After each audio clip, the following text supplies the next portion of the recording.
Stu Leonard here, and I'm super excited to be with Chef Andrew, our buddy right here. We met up in Boston at the piers. North Coast Seafood brings in 20 boats a day of their own 70-year-old business. Amazing place right there. So we're so impressed, and we had lunch with you, and he cooked a beautiful meal for all of us. And one of the things that turned me on was you do a rosemary mayonnaise. Yeah, it's a rosemary flavored mayonnaise. Some people will call it an aioli, but it's a flavored condiment. So I've said, could you make it for us? Show us how. This is how simple it is, and you keep this in your fridge, and you'll use it for a long time. We have beautiful fresh rosemary. This is all that's in it. A nice lemon, a little bit of mayo, and some pepper. Notice I don't have any salt here because the mayo is going to be salty enough. So rosemary is always available year-round. You can source it. We're just going to hold on to the stem and pull it right back, okay? And then we'll take all the leaves right off. We try to leave the stems out. Leave the stem out, okay? That's gone. And then we're just going to take a chef's knife, or a French knife, as some people would call it, your favorite knife, and we're going to give this a rough chop. And you can sing like you do too. Rock me gently, rock me slowly. Now you can buy the already. If you're going to make this, rosemary. no. Okay. The reason why, that's a dried herb. This is a fresh herb that's going into the mayonnaise. When you use a dried herb, it's going to be cooked for a long time. So you're going to want to put that dried rosemary into a stew, into a sauce, into a roast, a braise, or something. But if it's an aioli like you're doing now, you want only. This is like a finishing herb. A fresh herb is for finishing. All right, so we've got that. Lemon.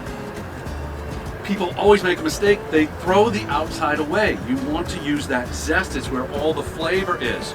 If you're at a store somewhere, pick up one of these tools. It's a microplane. And now we're just going to take off, and we're just going to roll that through, and we're going to take that zest off. So look what happens. Oh yeah. All that comes right off.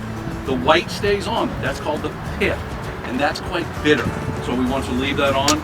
You give that a bang, and you have some nice lemon. That's where all the flavor is. And then we'll take that. So let's take let's bring out the helmets.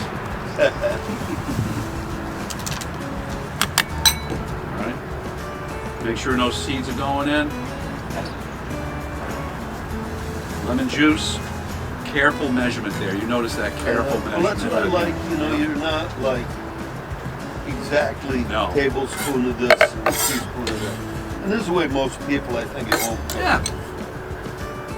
And if you like more rosemary, you put a little more in. Right? You know, the first time you see a recipe in a book or something, or you see me doing this here, we're doing this together, you might follow a recipe that we're going to offer, follow that, you say, oh, I like more rosemary, so I'm going to put some more in. I like to have fresh mill in there, give that a stir. Okay, look at this now. We got the lemon zest, we got the rosemary. Now, how do you get that aioli light look? So you just give it a whip. Yeah, the aioli just means a flavored mayonnaise. Typically in French cuisine, the aioli means that you're making it with an egg yolk, some Dijon mustard, the oils, okay, which is basically a mayonnaise. And who has the time to be going through that? If you have the time, great. If you don't, now we have a beautiful flavored lemon and rosemary mayo. I put this onto a grilled salmon, put it on a shrimp taco, put it on a swordfish BLT sandwich with your ciabatta bread in there. Or we're going to be doing lobster tails. Ding, ding, ding. Lobster Okay. tails. Hey, thank you very much. You're That's welcome. great. Thank you very much. Chef Andrew.